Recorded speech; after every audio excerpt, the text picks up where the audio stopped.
Bonjour à tous. Aujourd'hui, nous allons voir une vidéo de FreeCAD 017. C'est la version actuelle. Je vous montre directement. Voilà, j'utilise bien la version 017.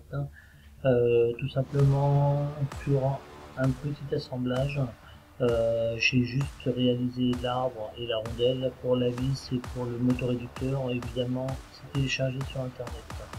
Je vais vous montrer comment on peut réaliser des petites animations sympathiques pour mettre en valeur vos assemblages, tout simplement. Alors pour cela, je vais utiliser le module Exploded Assembly, le voici.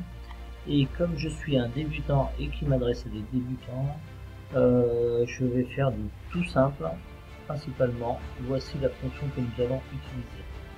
Alors nous allons commencer par retirer la vis, la rondelle, l'arbre et bien d'autres choses. Allez, donc c'est tout. Pour commencer, on sélectionne la face de la vis et on clique dessus. Là-dessus, de suite, nous pouvons voir que celle-ci s'est déplacée. On descend dans l'arborescence. Ok. Et nous sommes ici. Donc au niveau du premier groupe, il n'y a pas 50 paramètres, il y a juste un paramètre de distance. Là, je vais placer ma vis à 100 mm.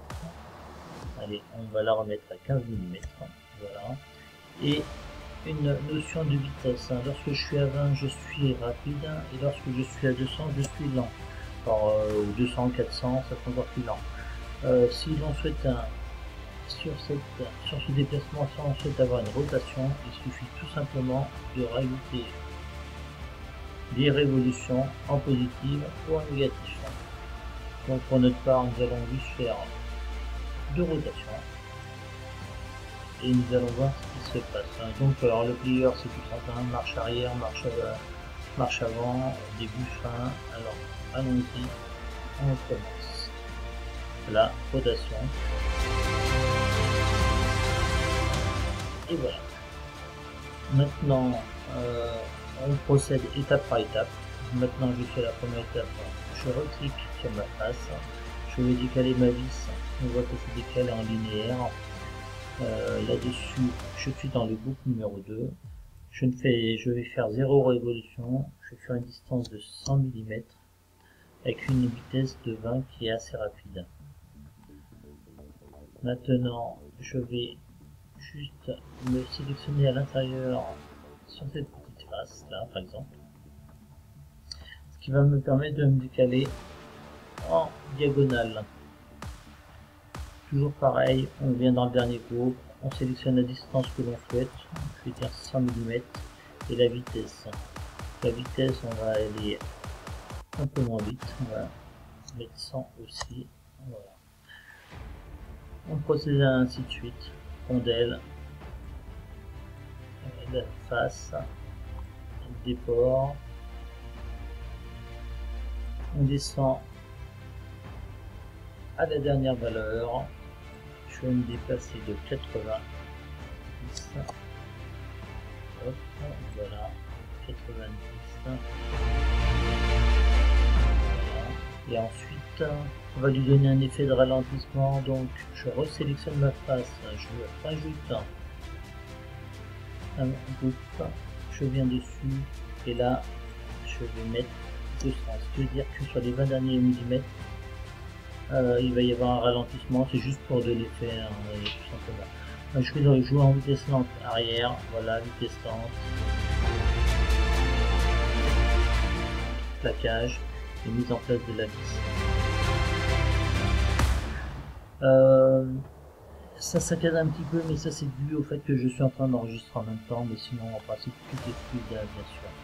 Je me replace à la fin de mon animation. Là, je vais dégager mon arbre. Pour cela, je me sélectionne. Ici, je clique. Je viens dans mon paramètre. Comme je souhaite qu'il parte dans l'autre sens, au lieu d'être à plus 20, je vais mettre un signe négatif devant. Et je vais partir à moins. Allez, on va mettre moins 200. Concernant la vitesse, on va y aller modérément. Enfin, c'est très bien comme ça, nous sommes dégagés. On s'attaque à la clavette. Je vais pas la glisser, je vais la déporter. Peut-être pas de 20 mm, on va uniquement choisir 10 mm. 10 mm. Et une vitesse assez lente de 100. Bon, vous avez compris le principe, hein. On enchaîne comme ça toutes les trajectoires que l'on souhaite. Et à la fin, le résultat n'est pas mal du tout. Alors, j'espère que je ne vais pas rentrer en collision avec ma rondelle, c'est pas le cas. Je vais me déporter vers le haut. Dernier groupe, groupe 8. Distance 100. J'essaye de rester sur des petites distances, bien sûr, hein, pour qu'on puisse voir l'animation. Oui, il y a quelque chose que je vous ai pas dit. On peut aussi déplacer plusieurs objets à la fois. Par exemple, là, je vais sélectionner cette face.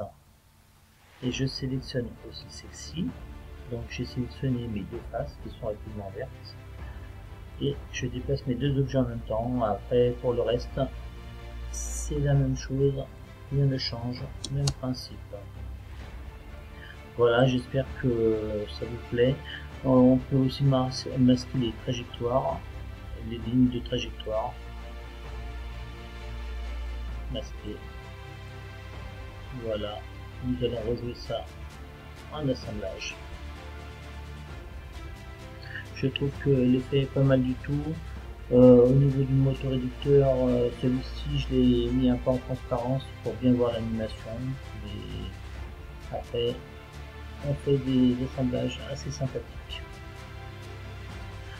Que je pense, voilà, nous avons fait le tour. Je pense pas que ce soit bien compliqué, sinon je ne l'aurais pas présenté déjà. Je vais vous montrer un autre exemple que j'ai réalisé juste derrière. Alors voici donc le deuxième exemple. Par contre là j'ai entièrement modélisé toutes les pièces.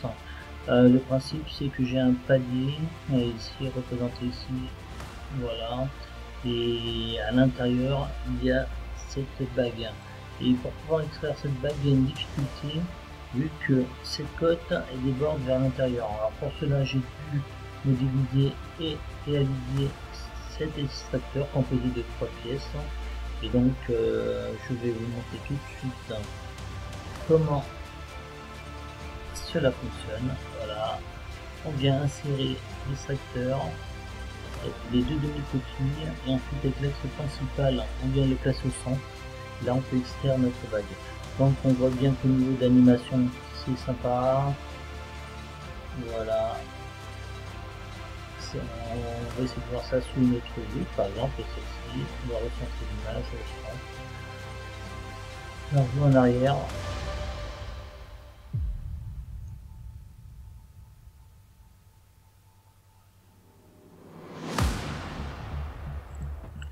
Bon bah voici le deuxième exemple. Hein.